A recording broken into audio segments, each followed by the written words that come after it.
Are entrepreneurs risk takers? Is entrepreneurship fundamentally risky? Do consultants take on a lot of risk? Hi, this is Ted Demopoulos. Click on the link in the notes for more information. Let's talk first very quickly about consultants. Now, obviously, some consultants are entrepreneurs and very entrepreneurial, and some aren't, and not all entrepreneurs, of course, are consultants. I've said this before, but when times are difficult, and they certainly are now, we have a lot of unrest, a lot of upheaval, a lot of difficulties, an established consultant has less risk in employment than an employee. An established consultant typically has, studies show, 3 to 6 clients in any given year. And if one client, something happens to them, well, you have other clients, you still have income. Whereas if you're an employee, it's binary. You have a job or you don't have a job. How about entrepreneurs in general? Do they accept a lot of risk? Are they risk takers? The answer varies a lot, but it's fairly straightforward. First, some entrepreneurs are absolutely risk adverse. Now, I've been a consultant for over 30 years. At times, I've been with startups. I've been an early employee number 5 in one case. Been the founder before. I've also invested in a couple of very early stage startups. And I'm going to claim I'm fairly risk adverse. I absolutely am.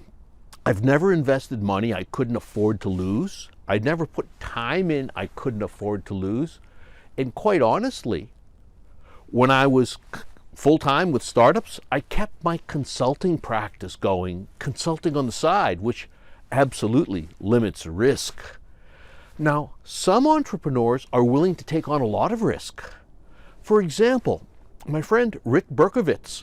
Rick is one of the speakers in my InfoSec Consulting and Entrepreneurship Conference, and Rick comes from an entrepreneurial family. His father was a venture capitalist before that term actually existed. And Rick has had some big successes as well as some, let's say, less successful ventures. He is willing to take on a lot of risk in his ventures. Now, he analyzes things extremely well. He's not only an entrepreneur, but he consults with startups and other entrepreneurs. He does a lot of analysis before he gets involved in anything, so he knows how much risk there is, but he is willing to accept a lot of risk. Another example, my friend Jim Curtin. Jim is another speaker at my InfoSec Consulting and Entrepreneurship Conference, and Jim took his first startup. He sold it for 9 figures, over $100 million. Now, he didn't own the whole thing. He wasn't the founder. He was the CEO. He's had other wins where he sold companies, maybe not as much, but certainly 7 figures. And Jim is willing to take on a fair amount of risk at this point in his life. He was earlier as well. When he was a single father, raising children, he was taking far less risk on, but in general, he is willing to take on a lot of risk, and he knows that. That factors into his calculations, into his decisions. So, are entrepreneurs willing to take on a lot of risk? Is entrepreneurship fundamentally risky? Do consultants take on a lot of risk? The answer is sometimes no. Some are very risk adverse. Some are very accepting of a lot of risk. And most fall somewhere in between.